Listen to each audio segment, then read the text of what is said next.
السلام عليكم ورحمة الله وبركاته، كيفكم يا بنات؟ إن شاء الله طيبات. قبل أبدأ الفيديو، إذا كنتي أول مرة تشوفين في هذا الفيديو ياريت تشتركين بقناتي، تفعلين زر الجرس وتحطي لي لايك وكومنت من إيدك الحلوة. طبعا يا بنات بدخل بسرعة بسرعة علشان ألحق الطبخة. هذه طبخة سويتها على طريقة واحدة بالسناب، اندومي برتقالي. حطيت كشنة بصل وفلفل رومي وزيت عادي وزيت الاندومي وصلصة طماطم وكمان سمطرة وشطة رنا، وتحطي بهارات الاندومي نفسه.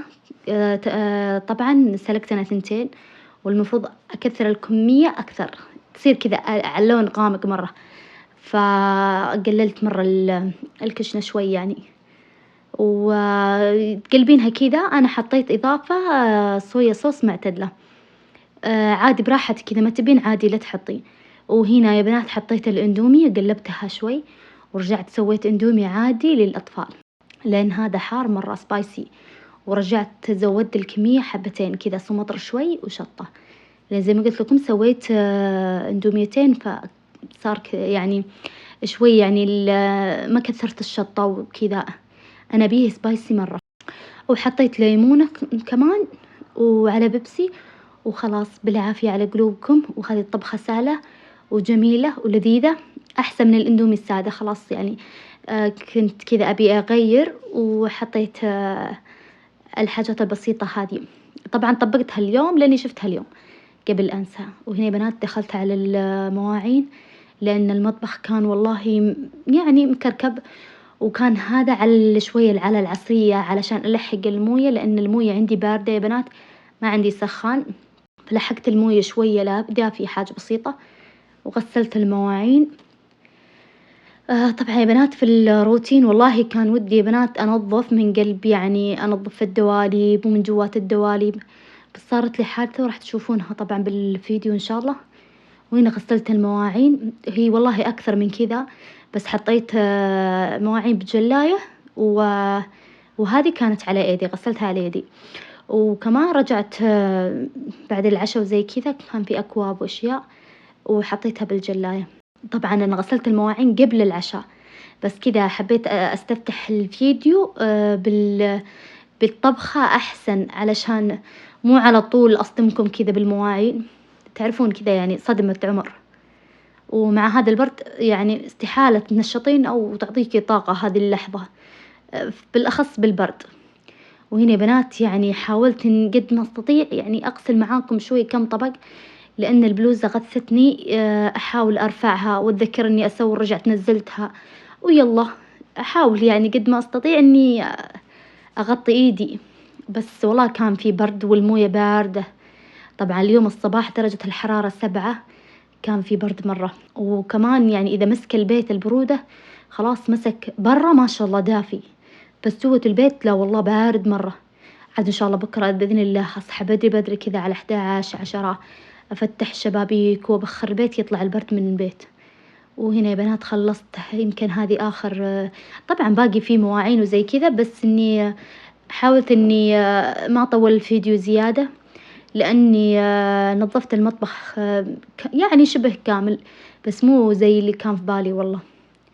وهنا بنات دخلت على الفرن نظفته، حطيت الحوامل، مو الحوامل، العيون بهذه العلبة، وحطيت عليها موية دافية لأني قليت قبل كذا على الأمس، والله نمت إني ما نظفت، لأن برد يا بنات في الليل مستحيل أحاول أنظف يعني في الليل.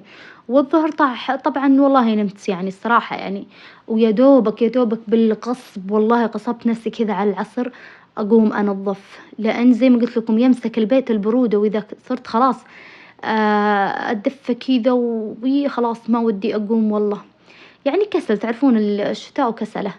وهنا نظفته كان في جف والعملاق جوة العلبة، وكبيته شوي ورجعت الحين راح أزود العملاق.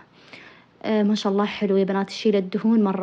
مسحته وأخف شوي من الجف، لأن الجف يسبب لي كذا جفاف في يديني، فبس حطيت العملاق في فيري، بس إني قلت يلا خلاص خلوني أجرب العملاق أحسن، لأن كان مرة مزيت يا بنات، زي ما قلت لكم قليت قلي وقليت نستفد من القلي، والله إنه ما زبط، يعني كذا حسيت شرب الزيت ومو حلو. وطبعًا يا بنات هنا مسحتها ونظفتها كلها، أبي إذا نظفت الفرن دائمًا أنظفه من قلب، لأن الصراحة ماني من النوع اللي يحب ينظف الفرن مرة وزي كذا، لا والله إني أتكاسل من الفرن مرة من المطبخ كامل يعني، عادي أنظف أي شي بس المطبخ أبدًا ما أحب، لا أحب الطبخ مرة ولا أحب تنظيف المطبخ. كنت زمان سبحان الله أحب المطبخ وأحب أغسل المواعين وزي كذا، بس خلاص طفح الكيل كل يوم كل يوم كل يوم، يعني خلاص كنت زمان لأ، يعني أمي تطبخ وبعض الأحيان أنا أمسك المواعين وأنظفها، كان عادي في مجال أتنفس، عشان كذا كنت أشتاق للمطبخ وأتفنن. أما الحين الله وكيلكم إن خلاص يعني يدفوني دف علشان أدخل المطبخ أطبخ أو إني أنظف. هنا يا بنات شوفوا نظفت الفرن، وطبعًا الفرن يا بنات ما فيه سيليكون على مثبت بالرخامة، راح تشوفون إني أشيله وأنظف تحته، وشوفوا هنا يا بنات الطامة الكبرى إيش صار لي، يعني دخلت الحديدة جوة اللحم لأنه حاد مرة، شوفوا كيف على طول يا بنات، يعني الحين صرت أرتجف لأن صراحة جتني دوخة. ونسيت أصلًا الكاميرا ونسيت كل شيء، لأن الصراحة أحاول أنشف الدم مو راضي ينشف، وحطيت لصقة بس إني باقي ما خلصت أشغالي وأبي أخلص، لين زي ما قلت لكم يا دوبك أدف نفسي دف لين أخلص أشغالي، بس عاد شهودي ما قصرت والله ساعدتني. وهنا يا بنات كنت أبي أنظف هنا لأن تحت مسحت الفرن بس باقي لازم أحط له تلميع، هنا حطيت لزقة على إيدي وكملت، ما في شي يوقفنا إن شاء الله، راح نخلص أشغالنا، ما في شي راح يوقفنا بلا دلع بلا حركات، خلونا نكمل. لأن مهما أخرته مهما اتدلعت ونمت ما حد منظفه إلا أنا، فقلت يلا خلاص بما أني أصور خلوني أكمل. والصراحة إذا ضغطت على إيدي أوجعتني شوي يعني، بس إني أحاول حاجة بسيطة كذا حتى مع المسح وكذا الضغط، والله صرت أستخدم إيدي اليسار هنا خلاص صرت مبتسمة، لأني بدأت أخلص. شهد دخلت تغسل معاي المواعين، طبعًا صورتها قلت يلا خلاص خليني أصورك وكذا حفزتها ويلا، علشان الموية صارت باردة الصراحة هنا بعد العشاء يعني كذا حول المغرب صارت باردة، فقلت لها إيدي توجعني تعالي غسلي المواعين. ظلمتها الصراحة بس ما شاء الله عليهم ولا كأن في برد ولا كأن في شيء، حتى ملابسهم عادية، اللي يشوفني كأني دجاجة غرقانة الصراحة، كذا متدفية ببطانيتي وهم عادي عندهم ما شاء الله عليهم، بس علشانهم يتحركون ما يجلسون في مكان ثابت، يجلسوا يلعبون يجلسون يتضاربون يجلسون طالعين نازلين بالبيت. بس أنا إذا خلصت أشغالي مثلًا جلست كذا آخذ شيء أتقهوى عليه وجلست خلاص، بما إني خلصت خلاص أتفرج لشيء أو شيء، بس تحسوا كذا يعني أحس بالبرد لأني طول الوقت جالسة. وكمان كذا حتى الظهر والله يجي صقيع برد، لأن الحرارة برا حلوة بس أنا مقفلة الأبواب والشبابيك، بس بإذن الله إني أحاول يعني كذا على الظهرية على الأقل من 11 لين الساعة 2 الظهر أخلي الشبابيك والأبواب مفتوحة، علشان كذا تدخل الحرارة البيت ويطلع عاد إن شاء الله بإذن الله يا بنات أسوي تجديدات غرفة النوم، لأن الستارة والفرشة شكلهم ما راح يجون، صراحة أقول لكم يا بنات، يعني حاولت قد ما أستطيع أدور على على الستارة اللي كنت أبيها، بس مشكلة الوحدة إذا خلاص جلست تتشرط وتتأمر لين تصير طفرة، فهمتوا يعني كان عندنا ميزانية حلوة بس جلست أتشرط وأتأمر أبي كذا أبي كذا أبي مقاسها كذا، وجلست أدور بالمحلات وجلست فترة لين روحنا الديرة. تعرفون السفر ياخذ الصراحة يعني ميزانية مرة قوية، فالحمد لله رب العالمين. الستارة شكلها تزحلطت والفرش كمان، فإن شاء الله بإذن الله. أما الفرش والله مو في راسي يعني الصراحة، يعني أول شيء لازم نشيل السرير ولازم نشيل الدولاب، وكمان الفرشة جديدة. بس خلاص غيرت رأيي، راح إن شاء الله بإذن الله بعد هذا الفيديو بإذن الله يا رب الله ييسرها أسوي تجديدات حلوة، أضيف أشياء بسيطة على غرفة النوم. والله إني مقهورة يا بنات، كنت أبي أغير الستارة والفرش، بس يلا الحمد لله بإذن الله كذا يعني إن شاء الله بإذن الله دخول الصيف أو شيء إذا الله أعطانا عمر. لأن الحين شريت أغراض ولها فترة يا بنات، ما كنت أبي أحطها ولا أحب أجدد إلا إذا سويت اللي الستارة والفرش. طبعا يا بنات بعد تخليص الفيديو هذا طبعا كذا دخلت وأنا أتمخطر وكذا وأسوي أبي أدخل أسجل للفيديو هذا الحين أسجل يعني، وكنت مروقة بعد خلصت الحمد لله المطبخ والحمد لله مسوي إنجاز. دخلت غرفتي علشان أسجل يعني ما تتخيلون يعني كم لي أنا في المطبخ، ممكن ساعتين تقريبا. أثاري أستاذ ثامر أخذ الروجات والأشياء، مو روج ما أدري إيش هو، حاجة سوداء كذا ما أدري يمكن قلم، مراسم على الجدران ومدهن الجدران فازلين، خاف يشققون مع البرد، تعرفون مع البرد يشقق الجدران كذا أو تتشقق يعني. فالحمد لله أعطاهم كذا ترطيب من قلب، ربي يسعد قلبه. يعني الحين مو تجديد، يبيني أفرك فرك، يقول كذا بما أنك يا ماما راح تنظفي خلينا نلعب واستانس. طبعا بنات صدق يعني أنا غبت فترة كذا بالمطبخ، فأنا على بالي إن معاه أخوانه يلعبوا زي كذا. وهنا شهودي حبيبة قلبي دخلت تنظف معايا، غسلت الحوامل لأني والله ما قدرت، خلاص إيدي توجعني مرة وخفت من الصابون كمان.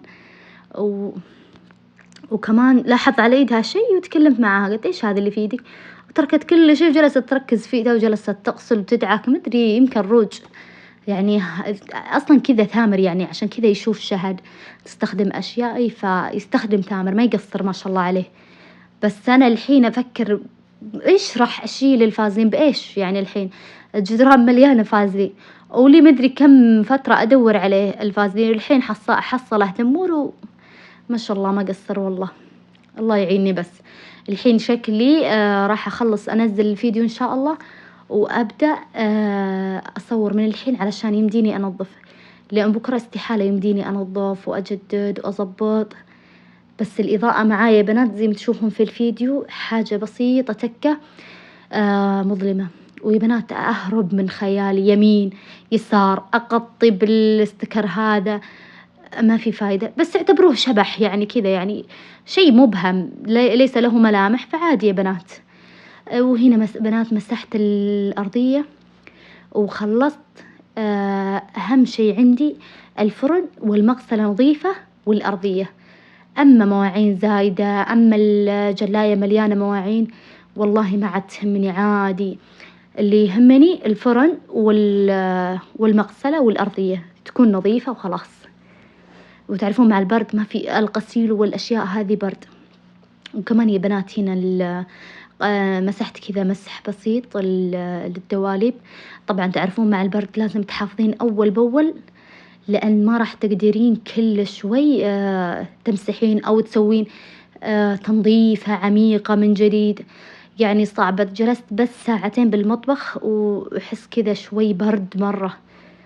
وأصلا إحنا كذا يعني أحسن شيء وقت التنظيف في الليل، لأن الناس نايمة وإنتي رايقة وزي كذا، أو الصباح، وكل الحالتين برد والله، لا الصباح ولا المساء عندي يعني صراحة أنا إنسانة أبرد مرة. فهنا مسحت يا بنات أبي أحافظ عليه أول بأول، لأن زي ما قلت لكم استحالة أسوي تنظيفة عميقة للمطبخ، بس بحاول إن شاء الله بإذن الله معايا أمسح الأشياء سريع سريع وزي كذا.